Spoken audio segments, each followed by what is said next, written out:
ನಮಸ್ಕಾರ. ಇವತ್ತು ನಾನು ಜನಗಳು ಯಾವ ಥರ ಮೋಸ ಮಾಡ್ತಾರೆ ಅನ್ನೋದಕ್ಕೆ ಒಂದು ಉದಾಹರಣೆಯಾಗಿ ನನಗಾಗಿರೋ ಮೋಸನ ಇನ್ನೊಬ್ರಿಗೆ ಆಗಬಾರ್ದು ಅಂತ ಹೇಳ್ಕೊಳಕ್ಕೆ ಈ ವಿಡಿಯೋ ಮಾಡ್ತಾಯಿದ್ದೀನಿ. ನನಗೆ ಮೋಸ ಮಾಡೋಕ್ಕೆ ನೋಡಿದ್ರು ನಾನು ಕಾನೂನು ಪ್ರಕಾರವಾಗಿ ಏನು ಕ್ರಮ ತಗೊಂಡು ನನ್ನ ಹಣನ ನಾನು ವಾಪಸ್ ತೊಗೊಂಡೆ. ಏನಪ್ಪ ಅಂದರೆ ಇತ್ತೀಚಿನ ದಿನದಲ್ಲಿ ಎಲ್ಲರೂ ಯು ಪಿ ಐ ಎಲ್ಲರೂ ಆನ್ಲೈನ್ ಮುಖಾಂತರ ಹಣ ವರ್ಗಾವಣೆ ಮಾಡ್ತಾ ಇರ್ತಾರೆ. ದಯವಿಟ್ಟು ಇದನ್ನು ಸ್ಕಿಪ್ ಮಾಡದೆ ನೋಡಿ ಕೊನೆವರೆಗೆ ನಿಮಗೆ ಅರ್ಥ ಆಗುತ್ತೆ. ನೀವು ಕೆಲವರು ಏನು ಮಾಡ್ತಾರೆ ಅಂದರೆ ಒಂದೇ ನಂಬರ್ನ 2 ಬ್ಯಾಂಕ್ ಅಕೌಂಟಿಗೆ ಇಲ್ಲ 3 ಬ್ಯಾಂಕ್ ಅಕೌಂಟಿಗೆ ಲಿಂಕ್ ಮಾಡಿರ್ತಾರೆ. ನಾವು ಒಂದು ನಂಬರಿಗೆ ಹಾಕ್ತೀವಿ, ನಂಬರ್ಗೆ ಹಾಕಿರೋದು ಇನ್ನೊಂದು ಅಕೌಂಟಿಗೆ ಹೋಗಿರುತ್ತೆ. ಅವರು ತೋರಿಸ್ತಾರೆ ನಮ್ಮ ಅಕೌಂಟಿಗೆ ಬಂದಿಲ್ಲ, ನೀವು ಯಾವುದೋ ರಾಂಗ್ ಮಾಡಿದ್ದೀರಾ ಅಂತ ಹೇಳ್ತಾರೆ.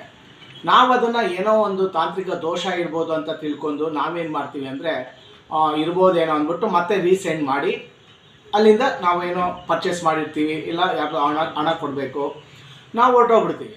ಈಗ ಮೋಸ ಆಗಿರೋದು ಯಾರಿಗೆ? ನಮಗೆ. ಅವರಿಗೆ ಹಣ ಬಂದಿರತ್ತೆ, ಆದರೂ ಸುಳ್ಳು ಹೇಳಿರ್ತಾರೆ. ನಾವು ನಮ್ಮ ಕೆಲಸದ ಒತ್ತಡದಿಂದ ನಾವು ಅದನ್ನು ಮರ್ತೇ ಬಿಡ್ತೀವಿ. ನನಗೇನಪ್ಪ ಆಯಿತು ಅಂದರೆ ಲಾಸ್ಟ್ ಟೈಮ್ ನಾನು 24ನೇ ತಾರೀಕಿಗೆ ನಾನೇನೋ ಒಂದು ಪರ್ಚೇಸ್ ಮಾಡಿದೆ ಬೆಂಗಳೂರಿನಲ್ಲಿ.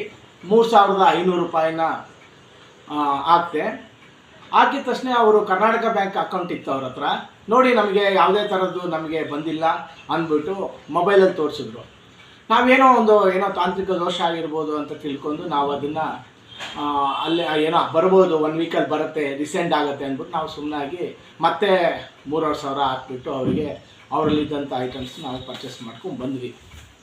ತದನಂತರ ಒಂದು ವಾರ ಆಯಿತು, 10 ದಿನ ಆಯಿತು, ನಮ್ಮ ಅಮೌಂಟ್ ಬರಲಿಲ್ಲ. ಕೇಳಿದ್ರೆ ನೀವು ನೋಡ್ಕೊಳ್ರಿ, ನಮಗಂತೂ ಬಂದಿಲ್ಲ, ಬೇಕಾದ್ರೆ ನೋಡಿ ನಮ್ಮ ಕರ್ನಾಟಕ ಬ್ಯಾಂಕ್ ಅಕೌಂಟಲ್ಲಿ ಬಂದಿಲ್ಲ ಅಂತ ಹೇಳಿದ್ರು. ಆನಂತರ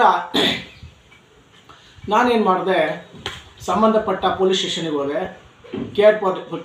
ಇದು city market police station Bengaluru, ಅಲ್ಲಿಗೆ ಹೋದೆ.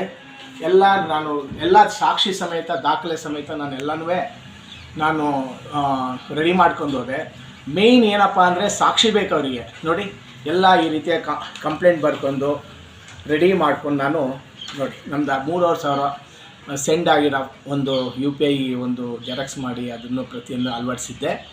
ಆನಂತರ ನೋಡಿ ಇನ್ನೊಂದು ಸಹ ಸೇಮ್ ನಂಬರು ಸೇಮ್ ನೇಮು ಅವರಿಗೆ ಕೇಳ್ಕೊಂಡು ನಾವು ಅವ್ರಿಗೆ ಸೆಂಡ್ ಮಾಡಿದ್ನ ಇಲ್ಲ ಅಂತ ಹೇಳಿ ಮೋಸ ಮಾಡಿದರು. ಆನಂತರ ಪೊಲೀಸ್ನವ್ರು ಕರ್ಕೊಂಡೋಗಿ ಅವ್ರ ಮನೆ ಬಾಗಿಲಿಗೆ ಹೋದ್ರು, ಅವರು ಹೋಗ್ತಾ ಇರಲಿಲ್ಲ. ಆನಂತರ ಇನ್ನೂ ತನಿಖೆ ಮಾಡಿದಾಗ ಪೊಲೀಸ್ನವರು ಇನ್ನೊಂದು ಅಕೌಂಟ್ ಇದೆ ಅಂತ ಹೇಳಿದ್ರು.